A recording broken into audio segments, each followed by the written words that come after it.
Krishna Hare Krishna, Krishna Krishna Hare Hare,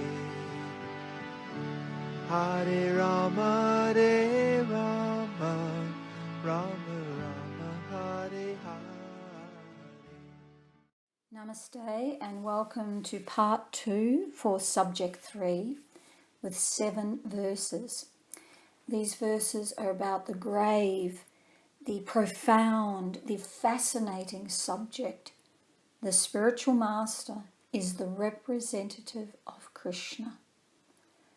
As I mentioned before, this is just a small collection of verses from an extensive range, but you can clearly perceive this characteristic of a genuine spiritual master. So if you listen to these verses, it will become very difficult for you to be tricked by those who are holding out a handful of ashes and saying, I am the spiritual master. This is my qualification. So I originally had chosen 11 verses for this subject, but I've reduced it down to 7 to make it compact for you. But let us begin with a verse spoken by Krishna himself, declaring to his friend Uddhava that the genuine spiritual master is his representative. Krishna says in the Srimad Bhagavatam 11:17-27, My dear Uddhava, the spiritual master must be accepted not only as my representative, but as my very self. He must never be considered on the same level with an ordinary human being.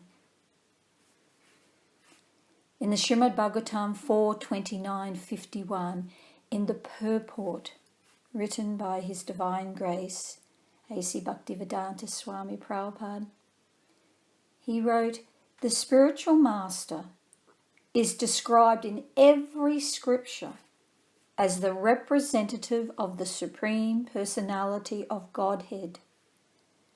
The spiritual master is accepted as identical with the Supreme Personality of Godhead because he is the most confidential servant of the Lord.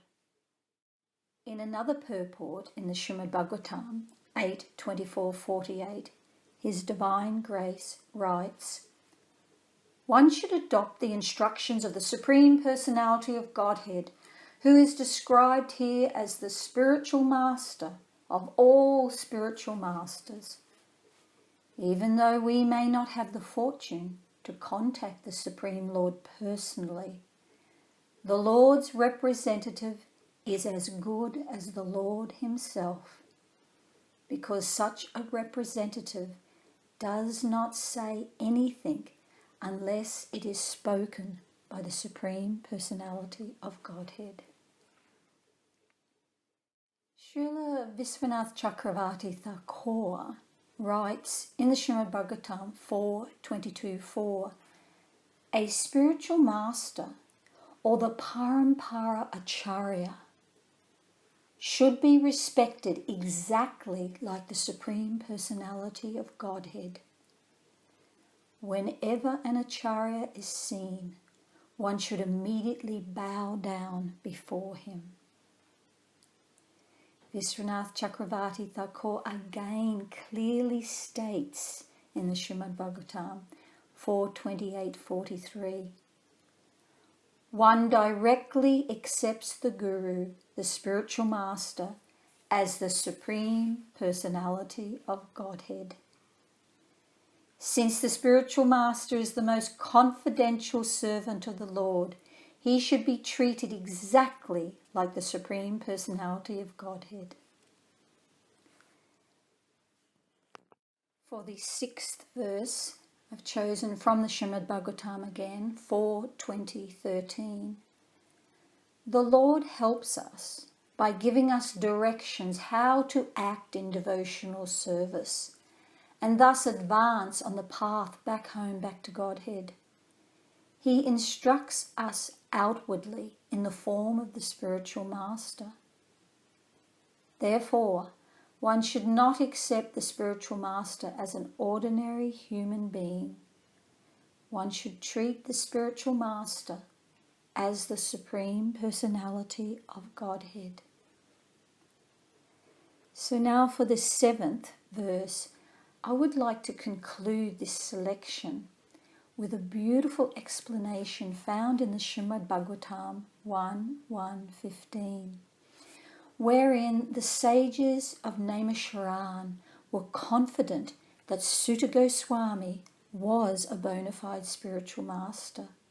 Therefore, they were very anxious to hear from him. They presented this verse.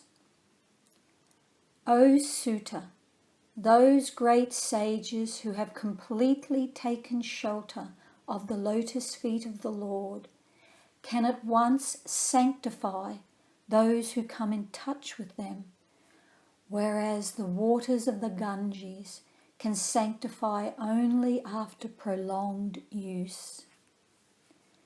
I will now read to you the entire purport composed by Srila Bhaktivedanta Swami Prabhupada. Pure devotees of the Lord are more powerful than the waters of the sacred river Ganges. One can derive spiritual benefit out of prolonged use of the Ganges waters, but one can be sanctified at once by the mercy of a pure devotee of the Lord. In Bhagavad Gita it is said that any person, regardless of birth, as a Sudra, a woman, a merchant, can take shelter of the lotus feet of the Lord, and by so doing can return to Godhead.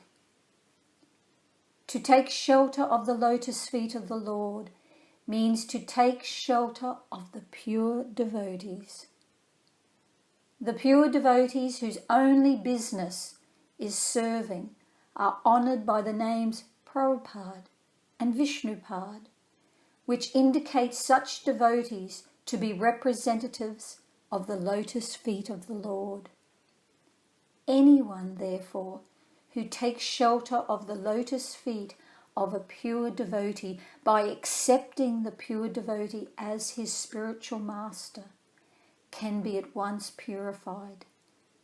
Such devotees of the Lord are honoured equally with the Lord because they are engaged in the most confidential service of the Lord. For they deliver out of the material world the fallen souls whom the Lord wants to return home back to Godhead. Such pure devotees are better known as vice lords, according to revealed scriptures. The sincere disciple of the pure devotee considers the spiritual master equal to the Lord, but always considers himself to be a humble servant of the Lord. This is the pure devotional path. It is so wonderful for us to be able to hear these words coming from the great Vaishnavas and from Krishna himself. Namaste. Hare Krishna, Krishna Krishna, Hare Hare, Hare Rama, Hare